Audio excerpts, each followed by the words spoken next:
Na vastidão imortal do pensamento ocidental, poucas narrativas possuem a acuidade cirúrgica de Platão. Ele não apenas registra o mundo, ele o dissecciona, expondo os nervos da nossa sociabilidade. No segundo livro de A República, o filósofo lança um desafio fundamental através de seu irmão, Glaucon: a justiça é praticada por ser intrinsecamente boa, ou é meramente uma convenção, um fardo social que aceitamos temerosos das consequências do contrário? Para ilustrar essa suspeita cínica, Platão desenterra uma lenda arcaica e profundamente inquietante, originária das terras distantes da Lídia, a qual promete desmantelar toda a nossa arquitetura moral, questionando a própria essência da virtude humana diante da tentação da impunidade total e irrestrita. Nosso protagonista, um homem chamado Giges, era um pastor humilde, cuja existência se desenrolava na monotonia trabalhosa da Lídia. Sua vida era delimitada pelo nascer e pôr do sol, governada pelas necessidades primárias do rebanho e pela lei não escrita da comunidade. Ele era, em sua essência, a personificação da justiça socialmente imposta, um homem que seguia as regras não por um fervor filosófico, mas pela estrutura transparente e vigilante da sociedade em que vivia. Ele sabia que seus vizinhos observavam, e que qualquer desvio seria punido pela exclusão.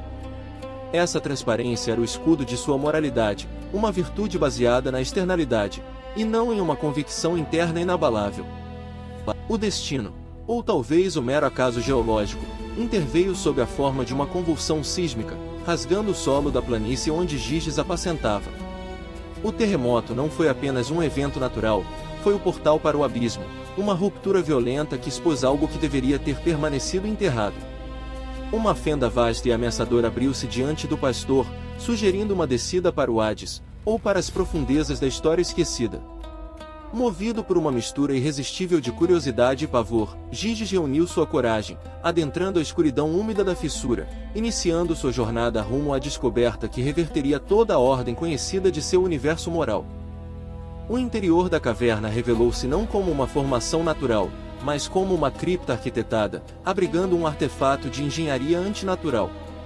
Ali, no coração da terra recém-aberta, jazia a figura colossal de um cavalo de bronze, uma escultura oca, cuja pátina esverdeada e escura transmitia uma sensação de idade imemorial e de propósito macabro.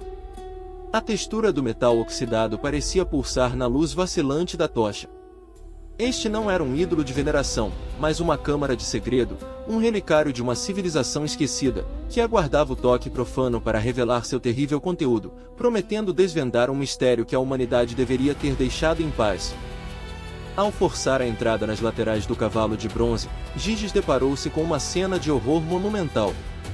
Não havia tesouros ou armas, apenas um cadáver humano de proporções gigantescas, despojado de tudo, exceto por um único objeto, um anel de ouro simples, porém de proporções robustas, ajustado ao dedo de um esqueleto cuja escala desafiava a natureza humana.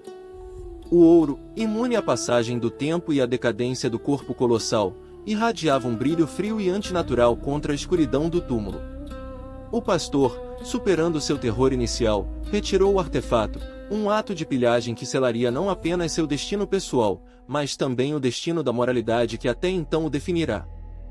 De volta ao mundo dos vivos, Giges mal podia antecipar o poder que havia usurpado. Foi durante uma reunião banal com outros pastores, enquanto discutiam a administração do rebanho, que o milagre, ou a maldição, ocorreu. Distraído, ele girou o anel em seu dedo. Repentinamente, os outros pastores começaram a falar dele no pretérito, como se tivesse desaparecido. Ele estava invisível. O choque foi substituído por uma realização vertiginosa. Ele podia ouvir, ver e agir, mas estava completamente excluído do campo de percepção dos outros. Esta invisibilidade não era apenas física, era a anulação da prestação de contas, a liberdade absoluta de toda a fiscalização social. A transição de Giges, de homem justo a agente do caos, foi instantânea e previsível, conforme sugerido por Glaucon. A alma humana, liberada do medo da detecção, rapidamente se desfaz de suas algemas morais. Por que resistir à tentação se não há testemunhas, nem punição iminente? Começando com pequenos furtos, ele logo escalou para objetivos grandiosos, visando não apenas o ganho material, mas o poder político supremo. A invisibilidade provou ser o catalisador perfeito para a ambição latente. O anel não apenas ocultou seu corpo, ele desmascarou a verdadeira natureza egoísta de sua vontade, demonstrando que sua bondade anterior era apenas uma fachada utilitária. Com a impunidade garantida, Gigis dirigiu-se à capital, usando o anel para infiltrar-se nos escalões mais altos do poder real. Ele conseguiu emprego no palácio, onde utilizou a invisibilidade para seduzir a rainha, explorando a fraqueza da soberania e a vulnerabilidade da intimidade.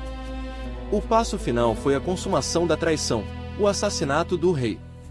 O anel transformou Gigis em um assassino perfeito, sem rastros, sem culpados.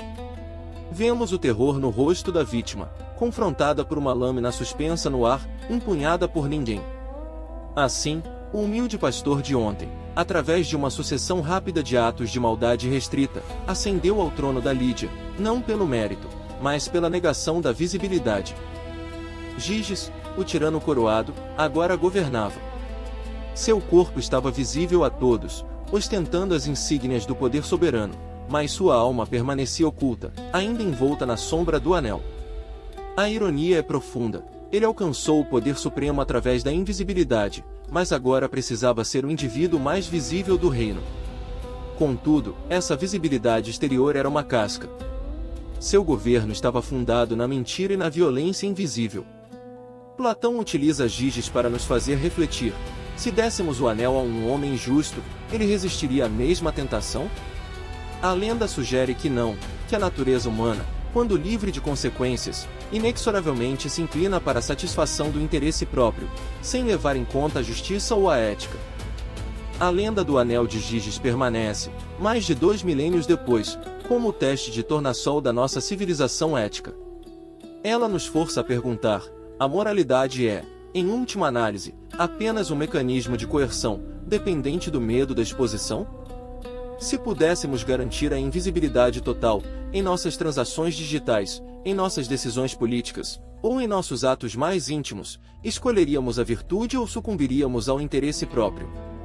A estrutura da nossa sociedade, desde a vigilância estatal até o contrato social mais básico, é uma tentativa constante de neutralizar o anel de Gigis que reside em cada um de nós. A justiça, se ela existe de verdade, deve ser um bem intrínseco, valorizado mesmo quando a sombra da lei não alcança, e essa é a única barreira real contra a tirania interior.